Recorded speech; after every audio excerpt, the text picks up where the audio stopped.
Bangladeshi model ও leadership trainer মেঘনা আলম এখনও ভুলতে পারছেন না সৌদি আরবের সাবেক রাষ্ট্রদূত ঈসা বিন ইউসুফ আল দুহাইলানকে। প্রতারণা ও চাঁদাবাজির অভিযোগে দায়ের হওয়া মামলায় নিয়মিত আদালতে হাজিরা দিচ্ছেন তিনি। তবে প্রতিবারই সঙ্গে নিয়ে যাচ্ছেন এমন কিছু জিনিস যেগুলো তিনি দাবি করেন সাবেক রাষ্ট্রদূতের দেওয়া উপহার।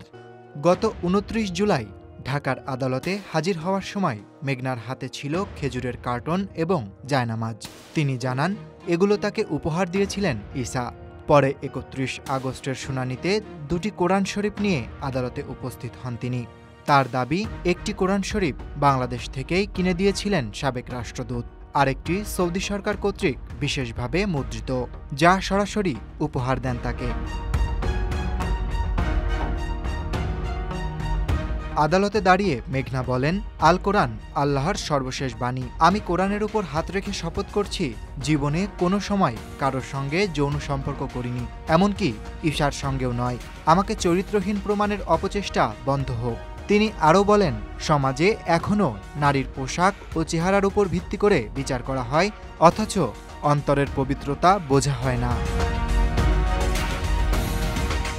মেঘনার দাবি, তার জীবনে একমাত্র সম্পর্ক ছিল সাবেক রাষ্ট্রদূত ঈসা ইউসুফ আল দুহাইলানের সঙ্গে, আর এই সম্পর্ক ভেঙে দেওয়ার কারণেই তার বিরুদ্ধে ষড়যন্ত্র করা হয়েছে। তার ভাষায়, ইতিহাসে বারবার নারীকেই অগ্নিপরীক্ষা দিতে হয়, অথচ পুরুষ থেকে যায় প্রশ্নহীন ও নিরাপদ। মেঘনার পরিবারের দাবি, সৌদি রাষ্ট্রদূতের সঙ্গে পরিচয় হয় প্রায় ৮ মাস আগে। পররাষ্ট্র মন্ত্রণালয়ের এক কর্মকর্তার মাধ্যমে দুজনের পরিচয় হয় বলে জানান মেঘনার বাবা বদরুল আলম। গত বছরের আগস্টে ঢাকায় সৌদি দূতাবাস আয়োজিত এক অনুষ্ঠানে তাদের প্রথম দেখা হয়। এরপর ধীরে ধীরে সম্পর্ক ঘনিষ্ঠ হয়, এমনকি পরিচয়ের মাত্র ৪ মাস পরই গত ডিসেম্বর মাসে গোপনে তাদের বাগদান সম্পন্ন হয় বলে দাবি পরিবারের। তবে এ দাবির পক্ষে কোনো প্রমাণ হাজির করতে পারেননি তারা। বদরুল আলমের দাবি, মেয়ের সঙ্গে বিয়ের প্রতিশ্রুতি দিয়েছিলেন রাষ্ট্রদূত, কিন্তু পরবর্তীতে মেঘনা জানতে পারেন তার স্ত্রী ও সন্তান রয়েছে। তখন থেকেই দূরত্ব বাড়তে থাকে এবং যোগাযোগ কমে যায়। এক পর্যায়ে সম্পর্কে টানাপোড়েন শুরু হলে মেঘনা ক্ষোভ প্রকাশ করেন।